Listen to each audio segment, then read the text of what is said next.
ಮನೆಯಲ್ಲೇ ನ್ಯಾಚುರಲ್ ಆಗಿ hair colour ಹೇಗೆ ಮಾಡೋದು ಅಂತ ನೋಡೋಣ ಬನ್ನಿ. ಗೋರಂಟಿ ಪುಡಿ 3ರಿಂದ 4 ಸ್ಪೂನು, ನಲ್ಲಿಕಾಯಿ ಪುಡಿ 1 spoon, tea powder 2 spoon, coffee powder 1 spoon, ಚಿಟಿಕೆಯಷ್ಟು ಲವಂಗ ಪುಡಿ. ಈಗ ಸ್ಟವ್ ಮೇಲೆ ಒಂದು ಪಾತ್ರೆ ಇಟ್ಟು ಅದರಲ್ಲಿ ಟೀ ಪುಡಿ, ಕಾಫಿ ಪುಡಿ ಮತ್ತು ನೀರನ್ನು ಹಾಕಿ ಚೆನ್ನಾಗಿ ಕುದಿಸ್ಕೊಳ್ಳಿ. 10ರಿಂದ 15 ನಿಮಿಷ ಸಿಮ್ಮಲ್ಲಿಡಿ. ನಾವು ತಗೊಂಡಿರೋ ನೀರು ಅರ್ಧ ಆಗೋವರೆಗೂ ಕುದಿಸ್ಕೋಬೇಕು.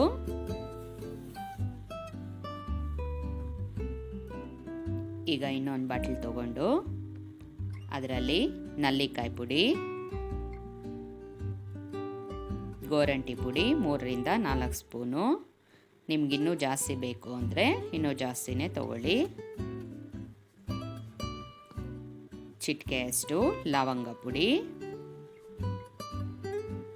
ಹಾಕಿ ಪಕ್ಕದಲ್ಲಿಟ್ಕೊಳ್ಳಿ.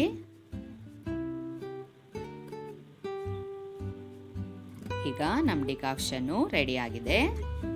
ಈಗ ಸ್ಟವ್ ಆಫ್ ಮಾಡಿಕೊಂಡು ಫಿಲ್ಟರ್ ಮಾಡ್ಕೊಳ್ಳಿ. ಈ ಪೌಡರ್ನೆಲ್ಲ ಚೆನ್ನಾಗಿ ಮಿಕ್ಸ್ ಮಾಡ್ಕೊಳ್ಳಿ. ಈಗ ಇದಕ್ಕೆ ಡಿಕಾಕ್ಷನ್ನು ಸೇರಿಸ್ಕೊಳ್ಳಿ. ಡಿಕಾಕ್ಷನ್ ಸೇರಿಸಿ ನೀಟಾಗಿ ಉಂಡೆ ಇಲ್ದಿರ ಪೇಸ್ಟ್ ಥರ ಇದನ್ನು ಮಿಕ್ಸ್ ಮಾಡ್ಕೊಳ್ಳಿ. ಈಗ ನಮ್ಮ ಪೇಸ್ಟು ರೆಡಿಯಾಗಿದೆ. ಇದನ್ನು ಒಂದಿನ ಹೀಗೆ ಬಿಡಿ. ನೆಕ್ಸ್ಟ್ ಡೇ ಯೂಸ್ ಮಾಡೋದ್ರಿಂದ ಇನ್ನೂ ನಿಮಗೆ ಒಳ್ಳೆ ರಿಸಲ್ಟ್ ಸಿಗುತ್ತೆ. ನೆಕ್ಸ್ಟ್ ಡೇ ಸ್ವಲ್ಪ ಮೊಸರು, ಅರ್ಧ ಹೋಳು ನಿಂಬೆಹಣ್ಣು ಹಾಕಿ ನೀಟಾಗಿ ಪೇಸ್ಟ್ನ ಮಿಕ್ಸ್ ಮಾಡ್ಕೊಳ್ಳಿ. ನೀವು ಬೇಕಿದ್ರೆ ಎಗ್ಗು ಸೇರಿಸ್ಕೋಬೋದು. ಎಲ್ಲೋ ತೆಗೆದುಬಿಟ್ಟು ಬರೀ ವೈಟ್ನ ಮಾತ್ರ ಇದರಲ್ಲಿ ಮಿಕ್ಸ್ ಮಾಡ್ಕೊಳ್ಳಿ.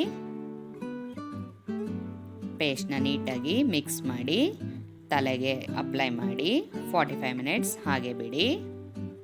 45 ಮಿನಿಟ್ಸ್ ನಂತರ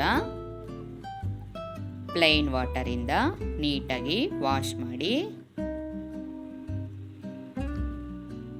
ಶಾಂಪೂ ಯೂಸ್ ಮಾಡಬೇಡಿ. ನೆಕ್ಸ್ಟ್ ಡೇ ಶಾಂಪೂಯಿಂದ ನೀಟಾಗಿ ಹೇರ್ ವಾಶ್ ಮಾಡ್ಕೊಳ್ಳಿ.